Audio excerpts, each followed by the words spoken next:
Well, hello. Let's wait for Najda to come online, and there we go.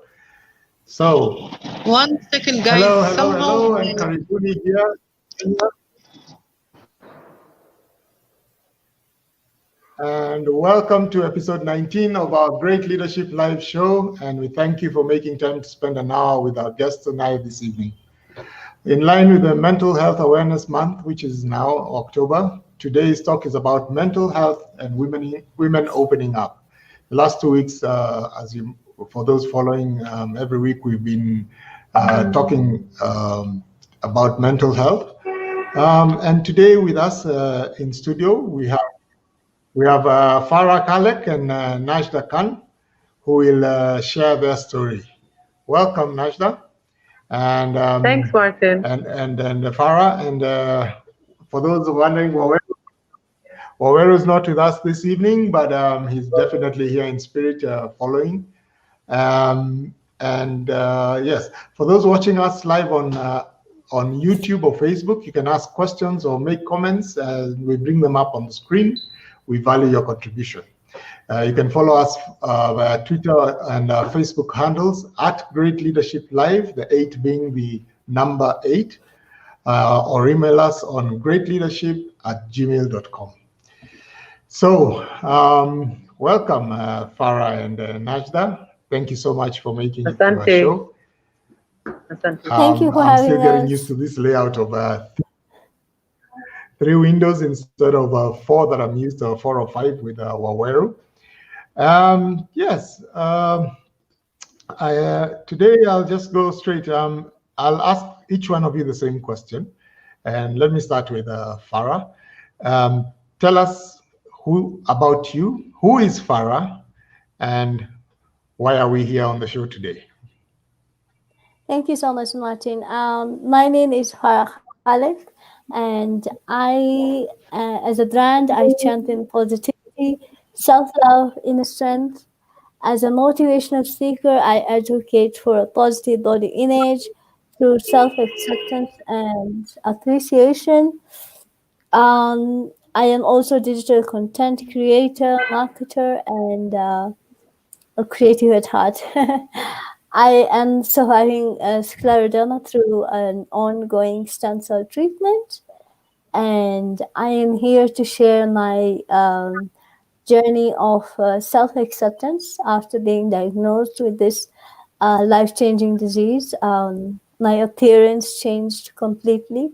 So I'm here to share my story of my journey of self-acceptance and the impact it has had on my life and the changes that I've had to make, and somehow how I have evolved as a human, as a person, and become this champion of positivity. Yeah. Great to have you here. Najda, tell us a bit about yourself, introduce yourself. So hi guys, thanks Martin for having me on again. I'm basically, in a nutshell about me, I'm a proactive Kenyan. I'm very passionate about empowerment, mentorship, education, and support of women and youth. I've been working in HR and marketing as a specialist for over a decade. I've also extensively worked in the NGO world with international and local organizations. I ventured into training and working as a mediator, facilitating for women's rights programs, including FGM, HIV/AIDS, women's rights, etc. I'm also the producer and host of the Big Fat Talk Show. It's an online talk show where I hold a series of candid conversations on important topics with extraordinary women. So by hosting women of diverse ethnic and religious and professional backgrounds.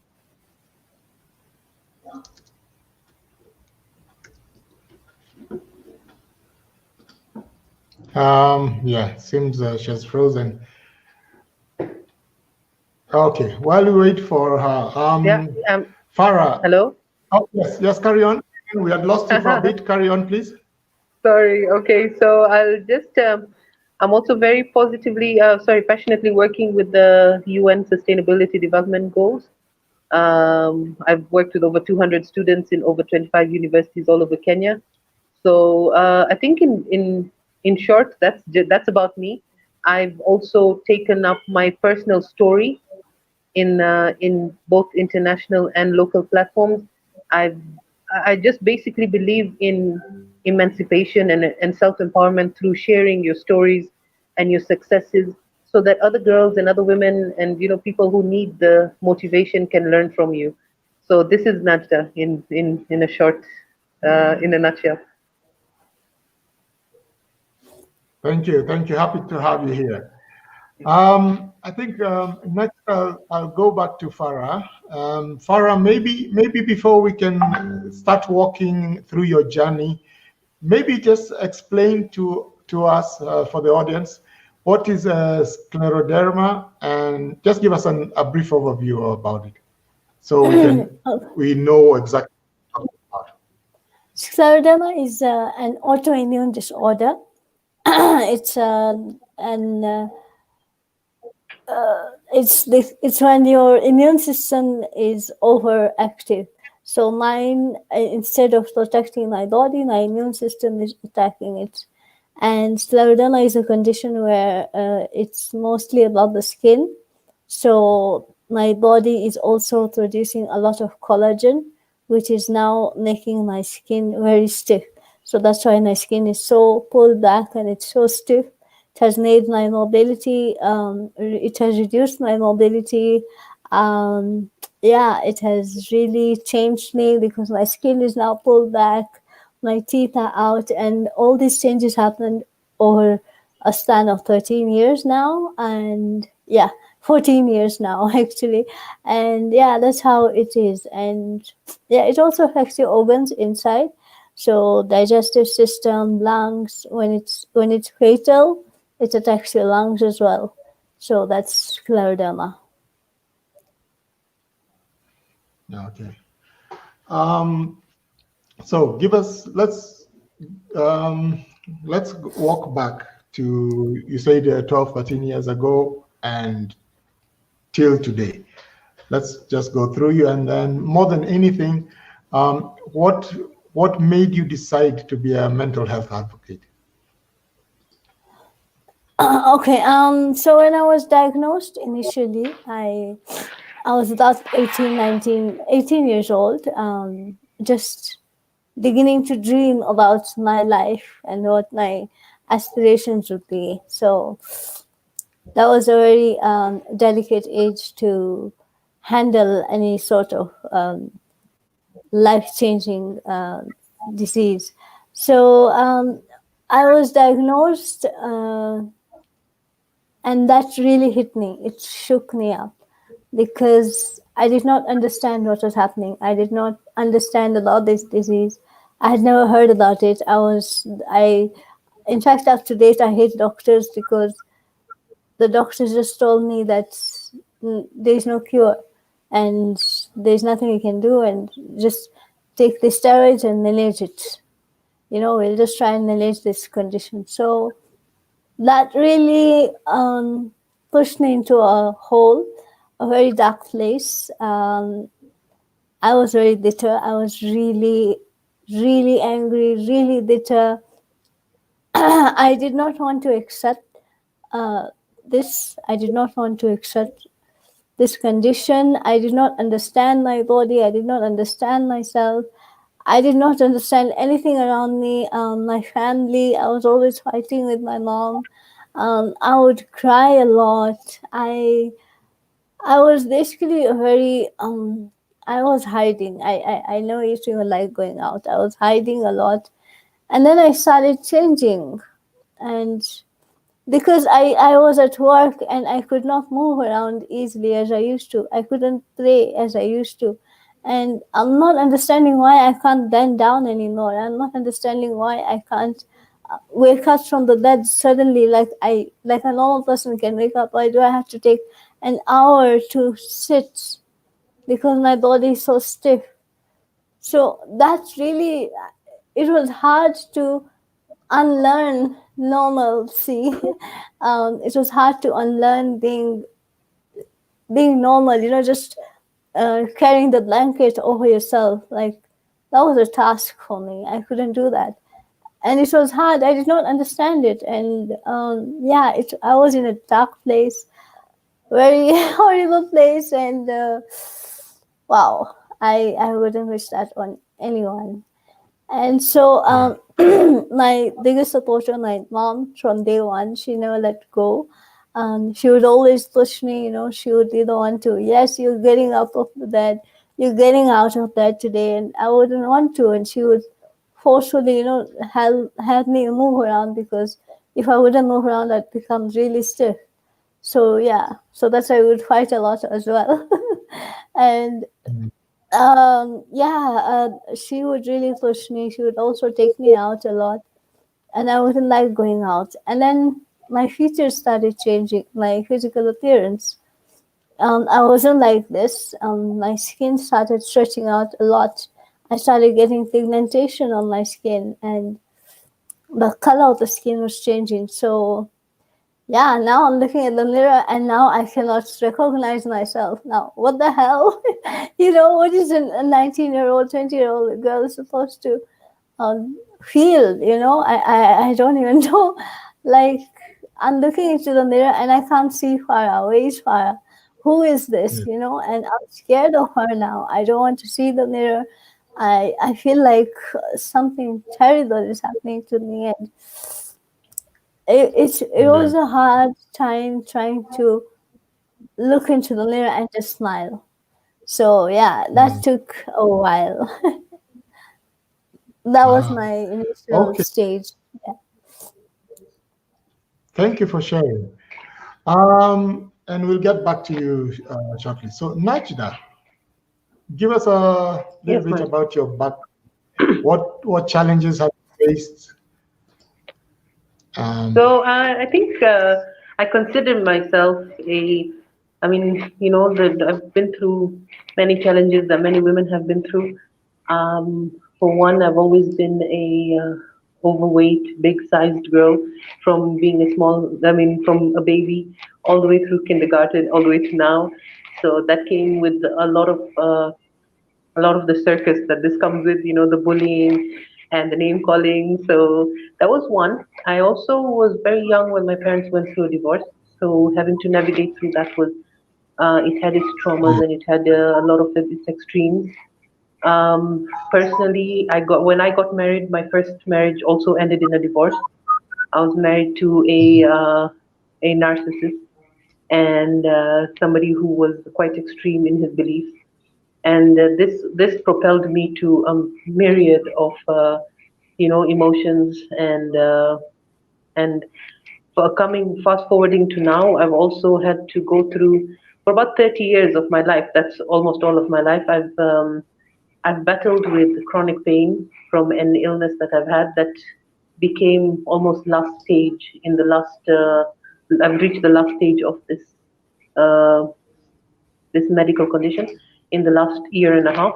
And so I think it's been the hardest time to have to live with all the pain and all the pressure from work, from school. There's everything that still needs to go on, but you're crippled with pain. Unfortunately, it's a condition that cannot even be treated in Kenya, so this has put a financial strain as well. Despite going through all of this in my life, I've never actually faced depression, but this came to me towards the last 1.5 years. I now fully got a full-on anxiety, and I'm working with understanding and living with my pain. And unfortunately, this is something that's going to be lifelong. So having to go through a myriad of treatments before I can find one that actually works on me for pain management. So I think in a nutshell, although it makes it sound watered down, that's actually the backdrop of my story. And so like I said earlier, I use platforms like this and my own show and many others to just share with women, my story and theirs, to be able to understand, I think, the strength of a woman and the ability that we have, whether it's, a God-given ability to just be able to turn the next page and move on and just realize you can do this, despite life's throwing you curveballs at every point in your life. You're just going to face one thing and another, but we have the ability. I'm living proof of that. Having heard Farah's story, she's a living proof of that. Farah is a sister and a very close friend of mine, and I take a lot of inspiration from her as well. So I think that's the beauty of our stories, and many women out there who are sharing is the ability to get up, dust off, and move on. Yeah, very well said. I think each one of you has touched on support of family and all that, but let's go a bit more into it. I'll start with Najda this time. Tell us about the role the family support has played and what it has done to you and your personal. Yeah. So Martin, in my immediate circumstance, where I told you in the last 1.5 years, I'm dealing with a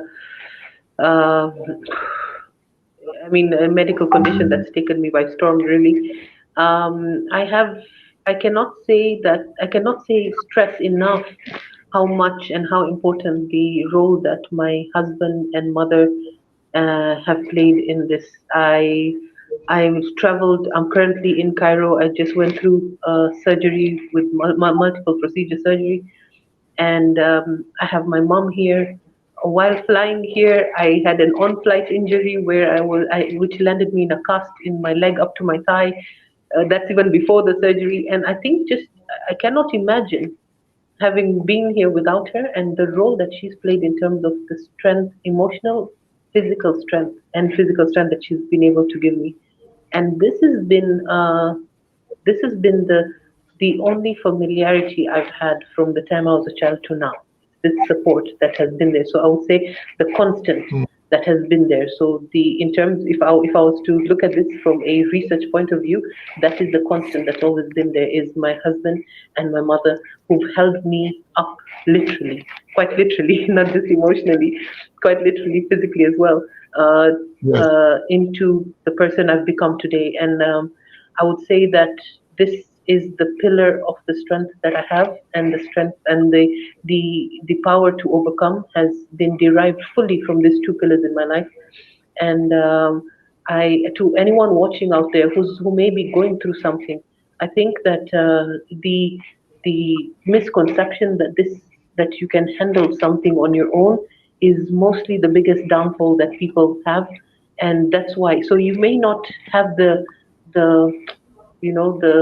advantage of having a mother or a husband, but the point that's being raised, that I'm trying to raise here, is having a pillar in someone, whether it's a friend, it could be a colleague, it could be a teacher, it could be an aunt, it could be anyone. All I'm saying is, don't try to do this alone. When whatever it is you're going through, it's the downfall of a person who's going through a severe time in their life is to think that you can do it alone. Having the emotional support from anyone around you is extremely important for me. I think I cannot stress that anymore. Thank you. Farah. Yes. Oops. Yes. You mentioned you are hiding away from people and all that, and that could be kind of attributed to depression. How does one deal with depression? Wow. I was hiding because I did not like myself.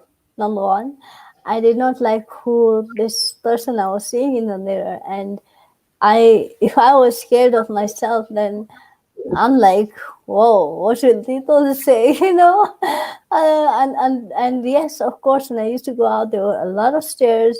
People would stare at me, and I mean, I had no confidence in myself, and so I just had this perception that yes, I'm scary and I'm a monster, So look at me. And my mom, again, I wouldn't, just like Najda, she's been there since day one, and she's always taken me out. Also, personally, I worked on myself. I had this. I went back to God after fighting with him a lot. I went back to him. I took my spirituality on seriously. I started wearing my hijab, and it was a journey. So it was one step at a time, going back to God. When you start your conversations with God, and slowly you kind of find that I found ease. I did. When I wore my hijab and I looked at myself in the mirror, I loved myself. I smiled. And that was the first time I ever smiled looking into the mirror. And I realized one thing at that moment was that if I cannot smile at myself, I don't think so anyone else would. And that was it. That was the end. Once I was happy with myself, when I looked into the mirror and I was happy, I was like, okay, let's go out, let's do this, let's live life. And that's how I slowly got out of that hole. And I'm not saying I'm out. No, I'm not out. It's a journey. It's a journey I take every day. Because even today, when I go out into a crowd, I do become conscious. When I meet someone, a stranger, I become conscious. Although I'm meeting a lot of people, I'm enjoying, engaging people, connecting, making friends. I hadn't had any friends for many years. I still get conscious, Initially, when you meet me, I will not even speak a lot. I'll be very shy and coy until I ease enough and get into the gist of the moment. But yes, it's a journey and it's not taken alone, as Najra has said. I would also reiterate that it's not possible to do it alone. But I would also want to specify that it's a step that you'll have to take for yourself. So you have to be the one to start. You'll have to be the one to make that first step, to say that, okay, you know what? I want to change my life. I want to change. And you will find a way to do it. And that first step, that's it. That's all you need to take. And yes, support matters a lot. You need to have that constant energy around you that always pushes you to be better. Even today, as Najda has said, she sees me as inspiring. She's the one who's inspired me to be more aggressive. She tells me, Farah, you're not aggressive, you don't put your point out. And I'm like, okay, when I see her talk, I'm like, okay.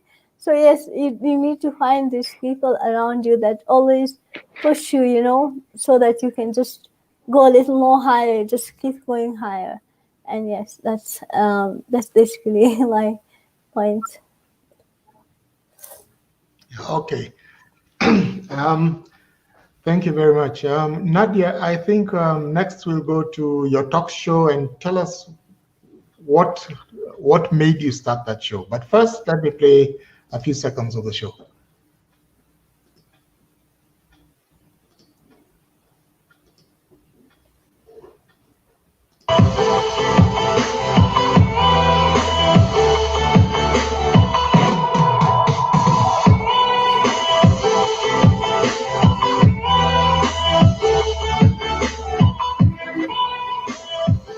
Hey, beautiful! Welcome back to another episode of the Big Fat Talk Show. Today's guest needs not much introduction. She's a media personality and an all-around kick-ass human being.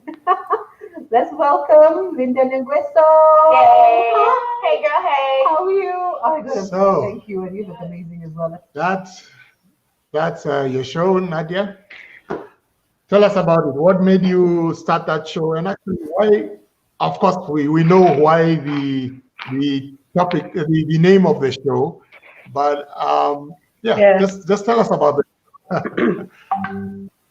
So it's something that I'd been thinking about for years, and I love to talk, and I love to talk about real things that we like to, as a community and as a society, to sweep under the rug because they're too they push too many buttons.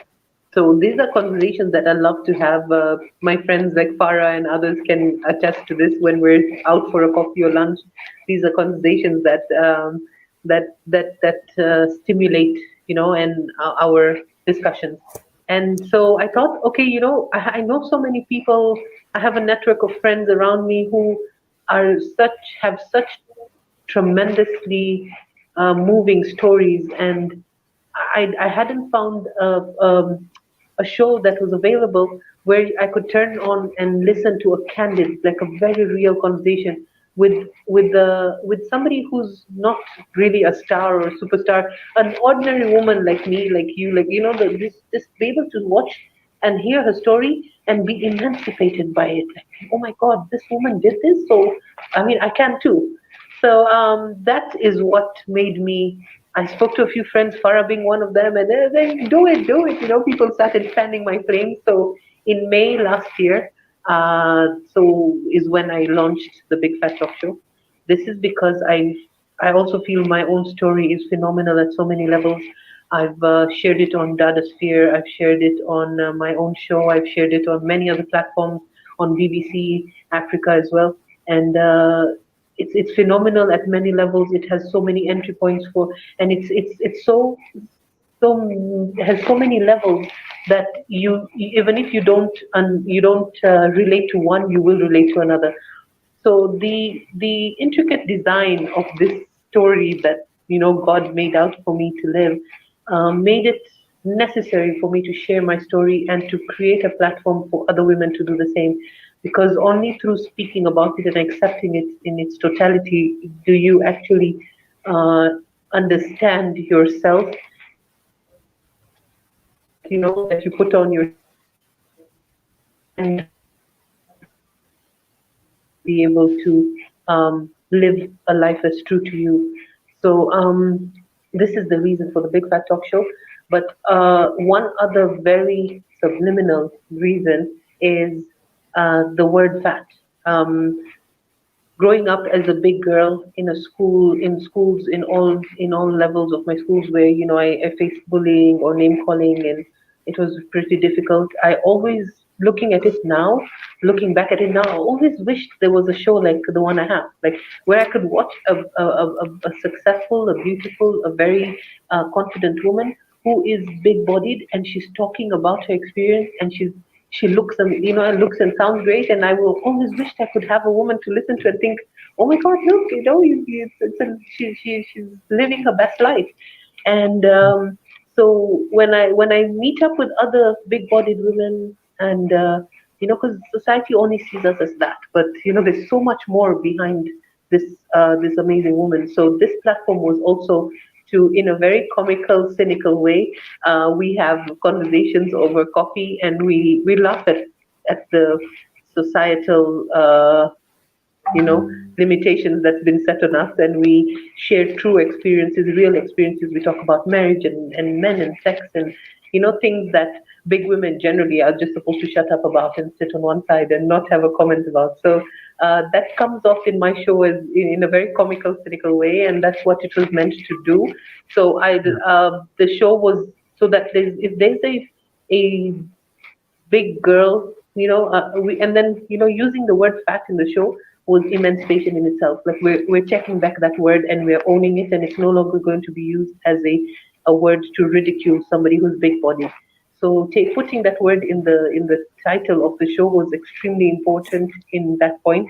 And so I'm just glad that if I was to just change the life of one girl who's struggling with her body weight through watching this show, then I'll have achieved what I wanted. Lovely. Really amazing. Amazing. Nice to hear what you're doing there. Farah. Yes. Farah, you're a digital content creator and influencer. Yes. Let's talk to us about that and how you use that also to champion your ambassadors. So my vision is to normalize seeing different. I want people to be able to see different everywhere. I see myself as a differently able person. I am not a disabled person, and I hate that word. I find myself to be different, and I feel, aren't we all different? Najda is different. I am different. You are different, Martin. We are not the same Yes, people, and very. this difference is make us unique. And I find that so beautiful in everyone. There is so much different beauty in Najda. There is a different beauty in another woman, and I want to normalize that. I want people to say, because the perception of beauty right now is Kim Kardashian, Kylie Jenner, Beyonce, Rihanna, and that's not real beauty. That's Mm. not real beauty at all. And I think they also go through Photoshop. They do a lot. So Yeah, I find I want to normalize seeing someone like me on a billboard, someone like me on a magazine, and I want someone who is going through scleroderma or any other autoimmune disorder or is differently able in any other way to look up and say, hey, you know what? I can also be there, if she can, I can too. And I want these people to come out and live their lives. And that is what I'm trying to spread awareness about this disease because it's rare. Not many people know about it. There's a lot of misdiagnosis that happens with this disease and many other autoimmune disorders as well. I have come to know that there are many like me who initial stages no one knew about this disease because the testing is not there, the doctors are not there, so it's really hard to find out about this disease in the initial stages where it can be caught and managed, before getting worse. So studying awareness will help in that, and I try to spread awareness about this disease. I'm also working on setting up a foundation about autoimmune disorders where I will be voicing these disorders and spreading awareness. And then I want to have this foundation have an arm where we can empower differently able people with autoimmune disorders to, go out there, get jobs, become independent because no one's giving me a job. It's hard getting a job, and I want these guys to live their best life, be independent. And yes, we can. We definitely can. And we just need a chance. So that's what I'm trying to use my platforms for. I also hopped onto the Vogue challenge.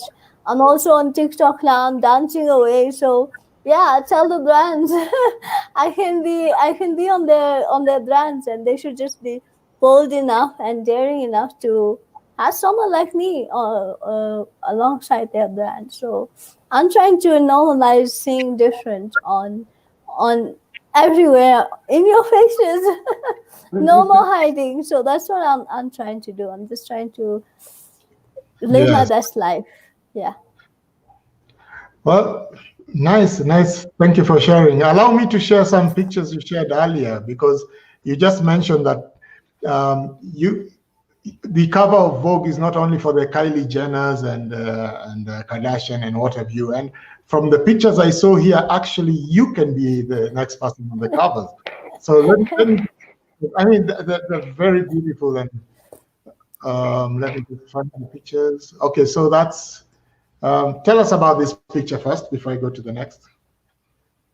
Okay, this is me before getting diagnosed. So this is around 17 years. Yeah, I wasn't diagnosed. So as you can see, I was a totally normal girl, perfectly, still perfect. But I was not a normal girl here. My skin was also great. So yeah, this is just before scleroderma started showing up. Tell us Yeah, and about this this. is this is my one of my videos. I normally have these videos on my YouTube channel, the same name, Farah, and I'm also always sharing inspiring thoughts and quotes. So yeah, I always try to inspire life as well. What's happening? This one is at an event. I was invited to speak about mental health as well. So I was really sharing about my journey and the the different aspects of duty, I think. Yeah. So I somehow gained courage, to speak in front of people. And I find, if you would have told me about 10, 12 years ago that why you're going to be speaking in front of people, I'd just laugh off and tell you to go away, leave me alone, and now delete that. And subhanAllah, look. Yeah. Yeah. And that one? Yes, accepting your condition is a journey. It takes time and there's no quick fix. Like I said, it takes time. It definitely does. So, yeah, I love photo shoots. I love the camera. I just love it. Yeah. My And mom calls me a poser. You actually come out very well. Thank you. Thank you. Now, one thing both of you have said and share in common is you like talking. You talk about a lot. Tell us, and this is to both of you. I'll start with Najda. Sorry, I call you Nadia. Nadia I'm half Bulgarian, and in Bulgaria we have Nadia. My brain just corrects it. So I get it all the time. Apologies for that. So I'll start with Najda. Farah, how does talking about your challenges or what you're going through right now help you mentally and help you overcome a lot of issues you're having? This is Martin, I think I'm trying to talking is, I mean, if you meet any counselor or psychiatrist out there, they tell you to journal. So journaling and talking are literally the same thing. Just I feel that I speak better than I write, or maybe not. In any case, talking about it does one thing first. The main thing it actualizes the situation. It makes it real. Somehow, the mind is so powerful. You may be going through the hardest, worst time in your life, but your mind has a way of shutting it out and pretending it's not happening, but it is happening, and it's affecting your life, your body, your mind, people around you, but your mind is shut it off. Immediately you start talking about something, it becomes real, and the reality kind of smacks you in the head to be able to act on it, to do what you need to do. Just to, even if that just means to accept it and not try and sweep it under the rug or pretend it's not happening.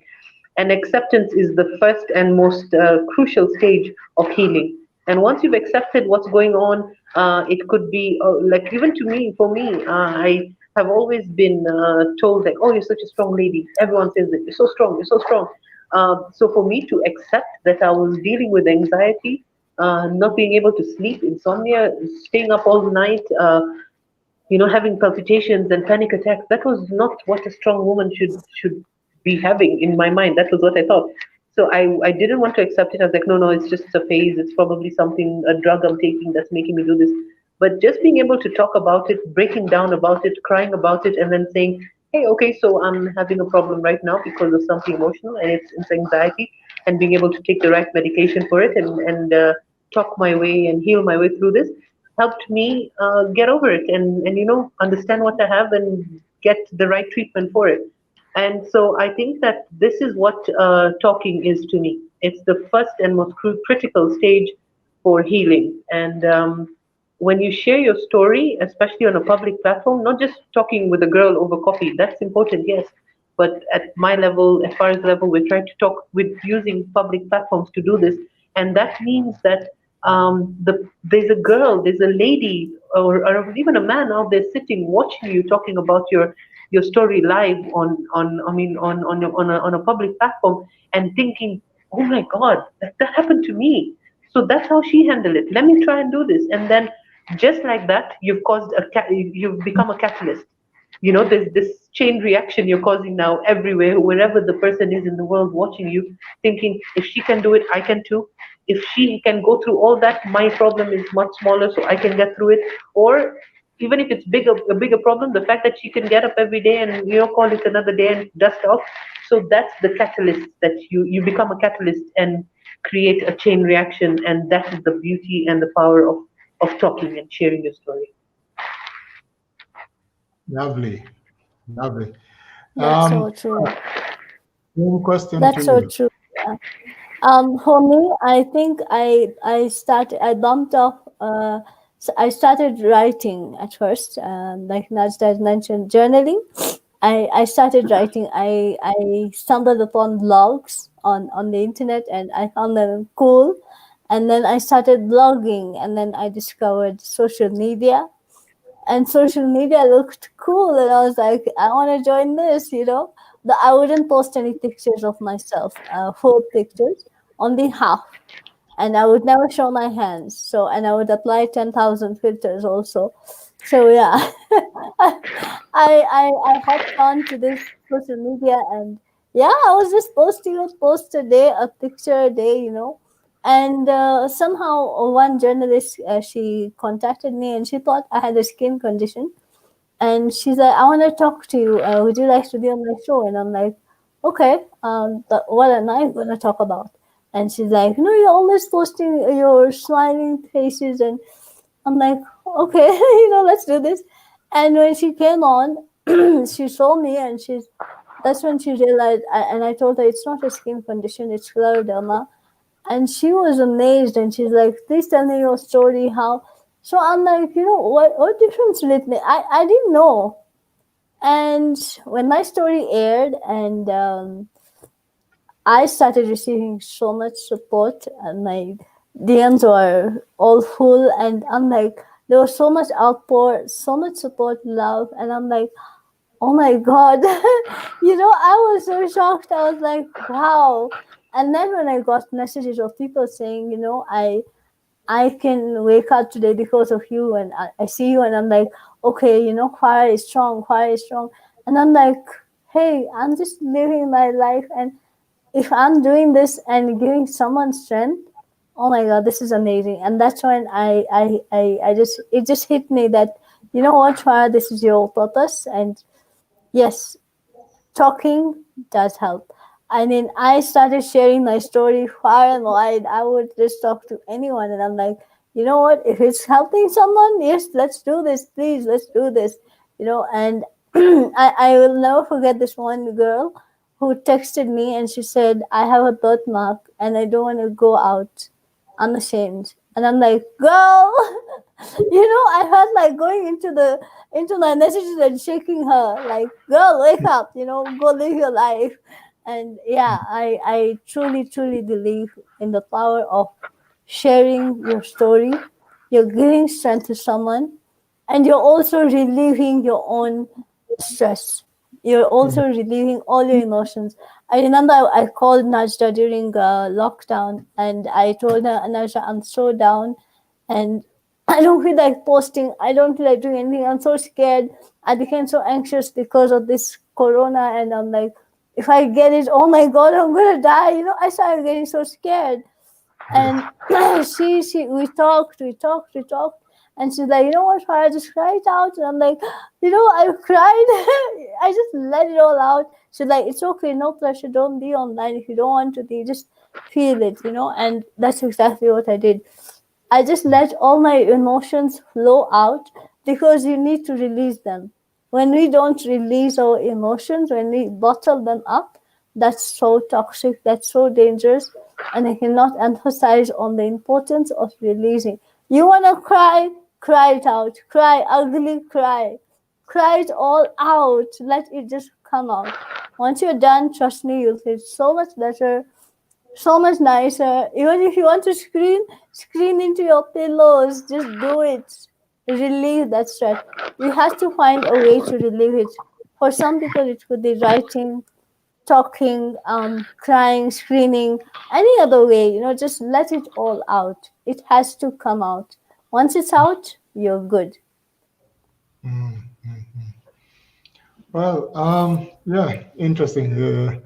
Talking does relieve a lot, and Yes. yeah, I understand. Let's talk about hobbies, things you love doing.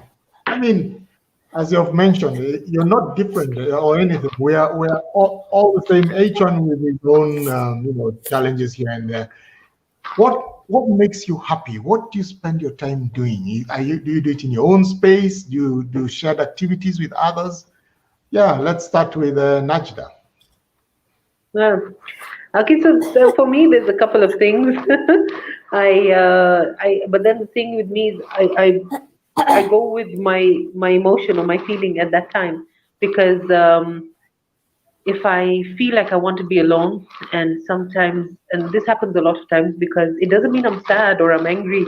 It's like a recharge moment for myself. I can take myself out for lunch.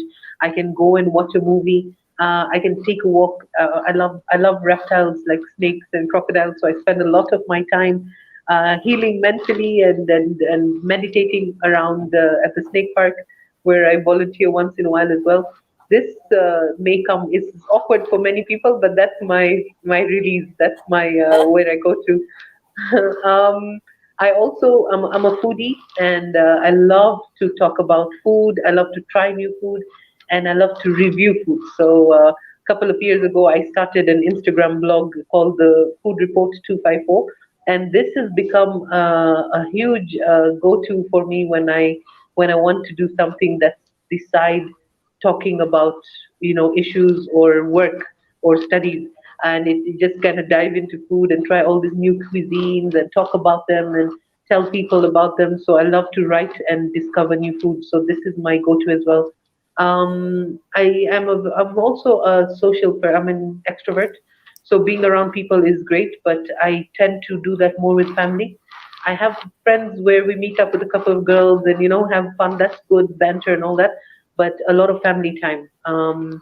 We do korogas at home, so having uncles over and everyone and just talking, and again, it's all around food and good conversation. So I think that would be the center of my hobbies and what I like to do and what heals me. Mind, body, and soul. Uh-huh. Nice. Talking about food, I hope you'll review one of my pastas very soon. I'm also doing food now. Yay! Yeah. Yes, I'd love to. Please check out the Food Report 254, and you'll see we review everything. So I'd love to. I'll look for it and maybe send you some complimentary dishes. Yeah, great. Farah, what do you like doing? What puts that smile on your face? That beautiful smile I'm seeing now. What Food. Food. Yeah. We all love food. OMG, we all love food. Oh God, my mom always kicks me out of the kitchen because I disturb her so much in the kitchen. So I'm always like in the kitchen trying to do this and that and that. But yes, food. And I'm also a tech person, so I'm always on my laptop, doing just discovering new things, social media, any new platform, app. I want to have it on my phone. I want to try it out. I'm always trying to make these posters. So I'm also a content creator. So yeah, I'm always designing new posters and trying. I just love the tech world. So I'm always up to date with everything tech. I also love to dance. So yeah, that's why I joined TikTok. I love dancing. And now that I can move, alhamdulillah, I am so happy. I can move around, and sometimes even my mom is like, okay now. So yeah, I love dancing. I also love to write. So, and I'm not a reader, but I'm trying really hard to read. I'm really trying hard to read. I'm not a reader. I'd rather watch a movie or videos. Yeah, I'm not a reader, but I'm really trying hard. And I am an aspiring writer. So I'm really working on my writing right now. I don't want to say much about it, but I really want to write. Yeah, those are my hobbies. Nice. I can see the artistic person in you coming out. Because art, Najda, you like food is art. You talked of art and technology, techie and art. Let's touch on one question.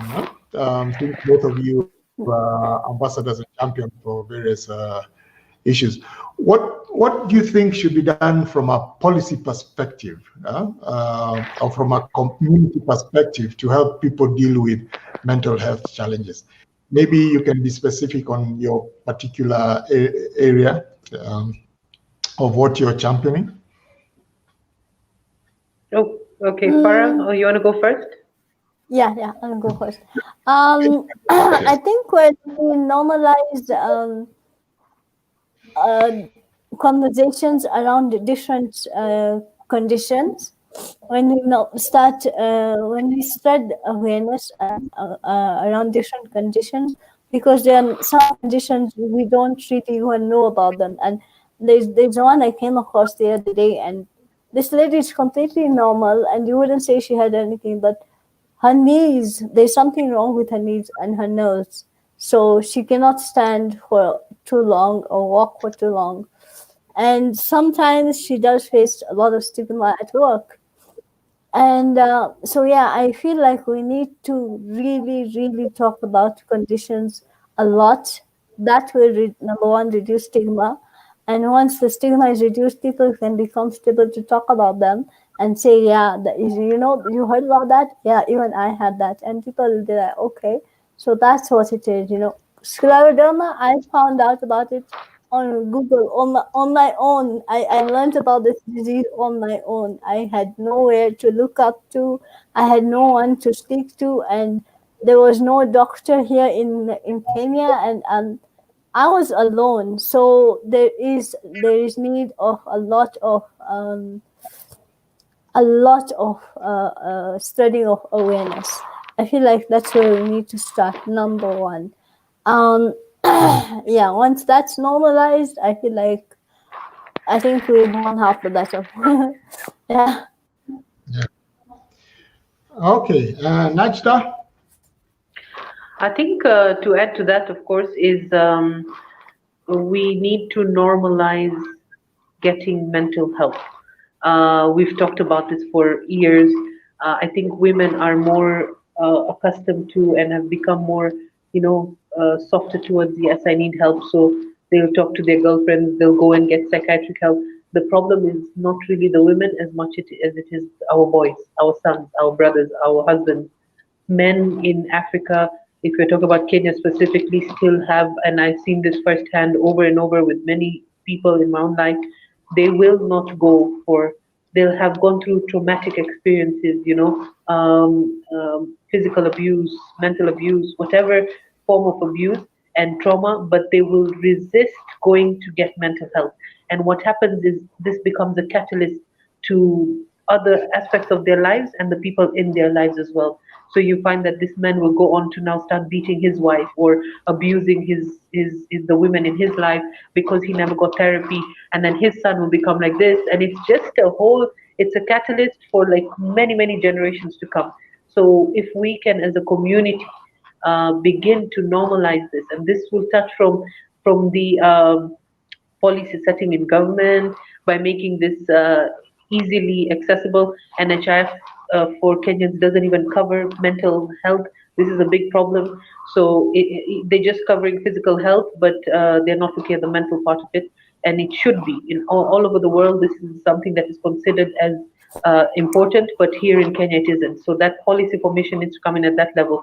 As a community, as Africans, we need to talk. We need to normalize it by talking about and allowing boys to feel and hurt and heal and get help as well. And I mean, this is from a community level, from a religious level. The church is the most. Everyone needs to talk about it.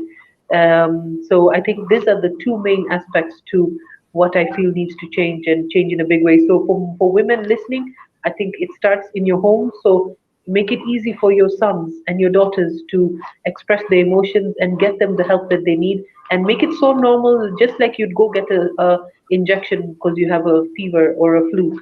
That's how normal it should be. And I think the brunt lies with the women because we raise those sons. Yeah. Now, great.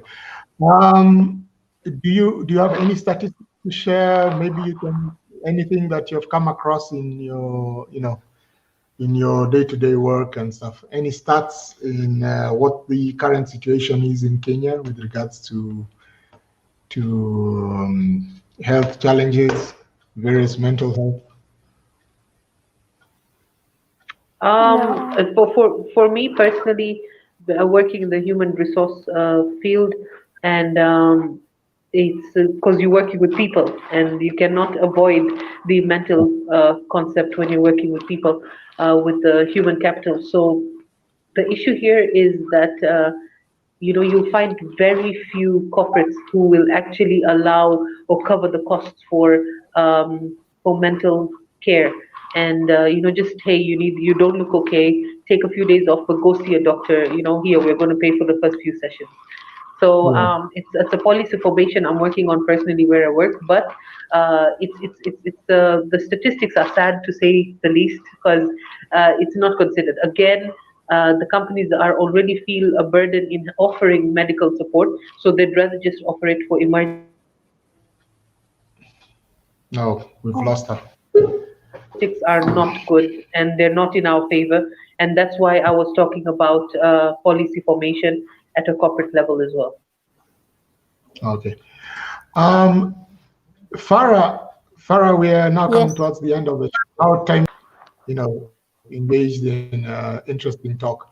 Um, you earlier mentioned something about newly found faith. Have you ever gone through this question of, asking God, why me?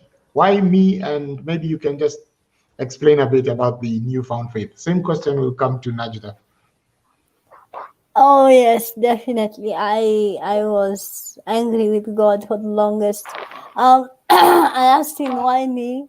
I would look at my cousins around me and go like, why is everyone normal and not me? I had three elder brothers, so I'm the only girl in the house. So I'm looking at my brothers, and everyone's hands are normal, everyone's arms are normal. They can sit down, they can do everything. Why me? What's wrong with me? What did I do?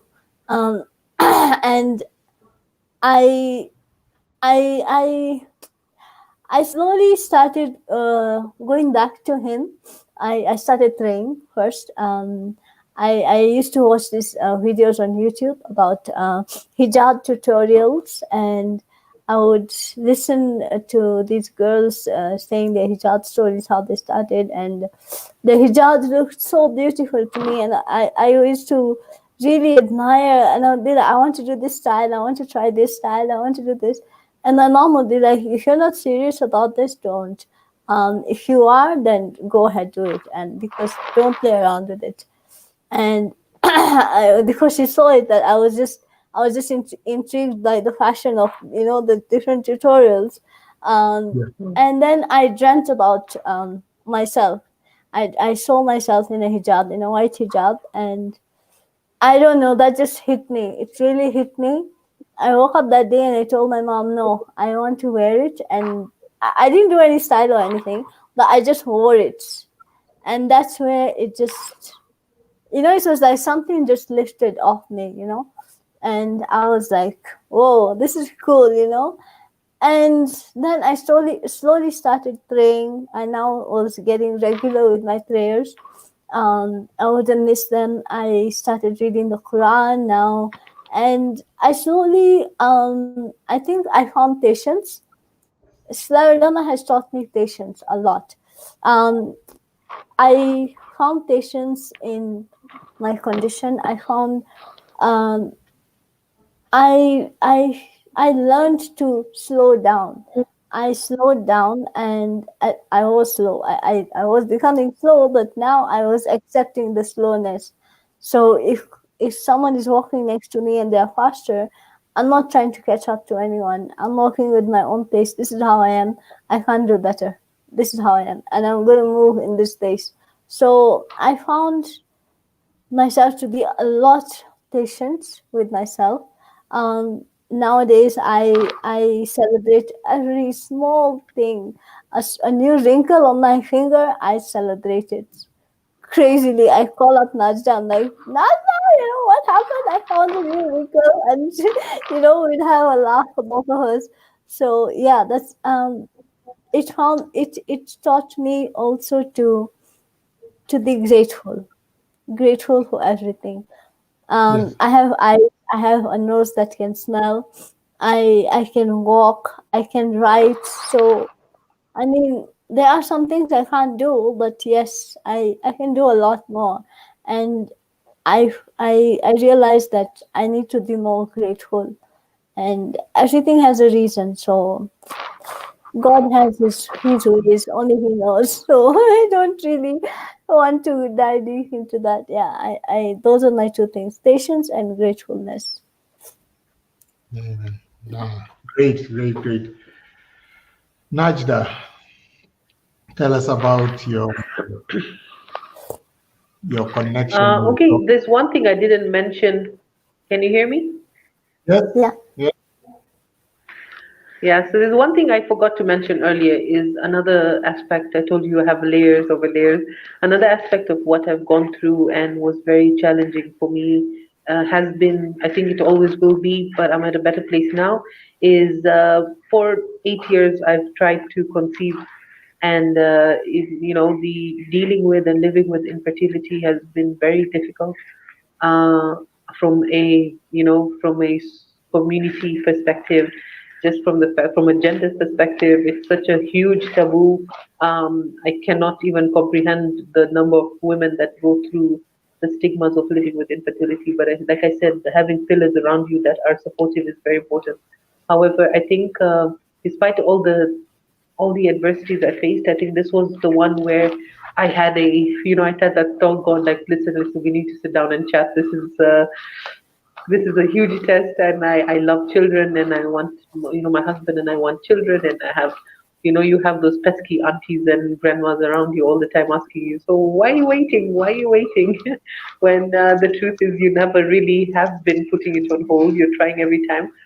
So this is when I just said, like, test me with anything. Don't test me with this. I want a child, and I want to be able to give my husband a child. So, but I think from his unconditional support, where he told me, I didn't marry you for a child. I married you because, I was because of your intellect, because of A, B, C, D, and so if God gives us a child, then I'm happy with that. If He doesn't, I'm happy with that.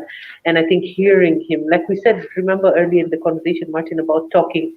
I feel like a part of me always knew that's how he felt, but hearing him say it out loud is what changed everything for me.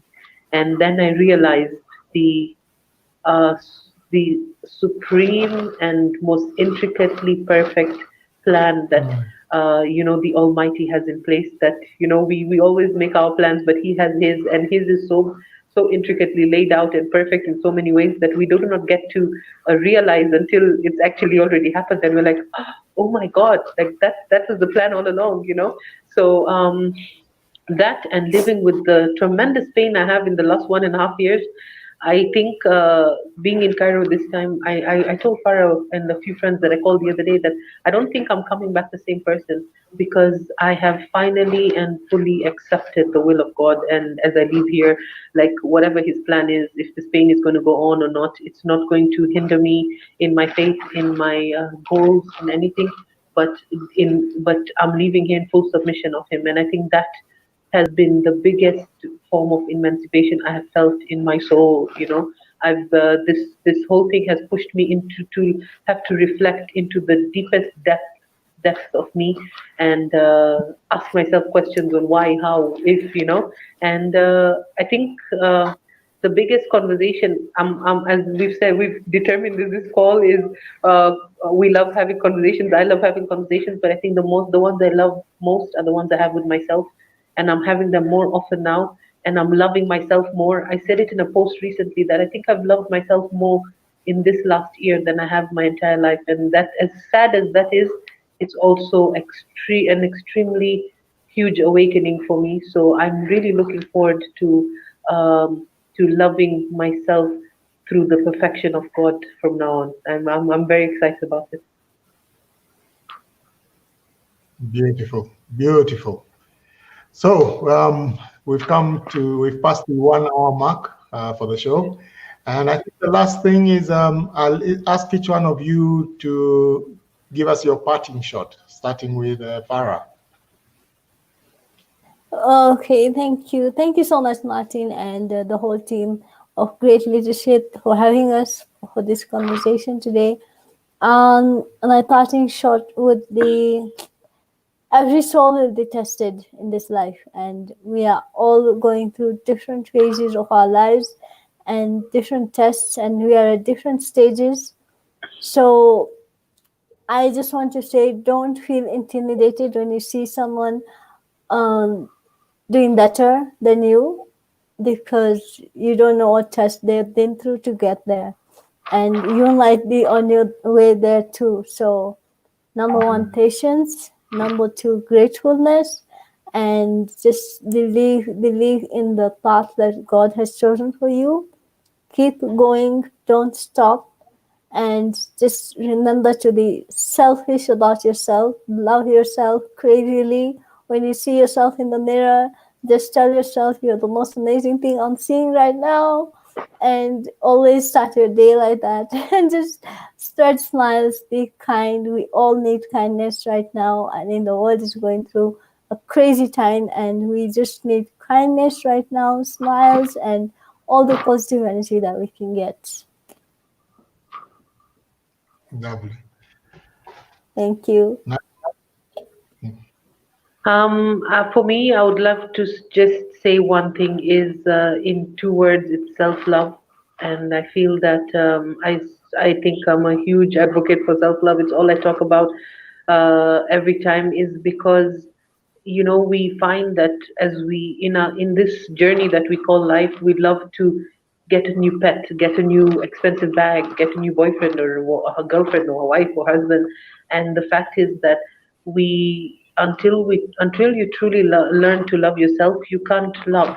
So all these things that we try to fill our lives with, it's unfair even to them, because they will never get the full extent of your love, because you haven't even understood it and applied it to yourself first. So these sideshows are all shenanigans that we create, and excuses that we give ourselves. But just reflect into yourself, love yourself. And when I say love yourself, some people ask, how do I do that? Do I have to go to like a monastery somewhere in Nepal and learn how to? No, it's not that. It's wear the dress that you think people don't like. Wear that lipstick that people told you is too bright. If you like it, wear it.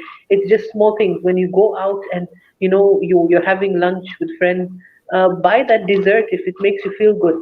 Just do the things that make you feel like warm inside. Like, oh, I did that because I wanted to, not because somebody told me to, not because of somebody else's opinion. And that is, I think, people's perception of us is what restricts us to love ourselves to the full extent that we can. And so once you avoid or ignore the perception that people would have, that's when you truly love yourself. So no one, and I'd like to say is, no one promises you perfection, a perfect life, and that you won't have struggles. But I promise you that if you are able to achieve love for yourself, then all these struggles become the flow easier. So love yourself today.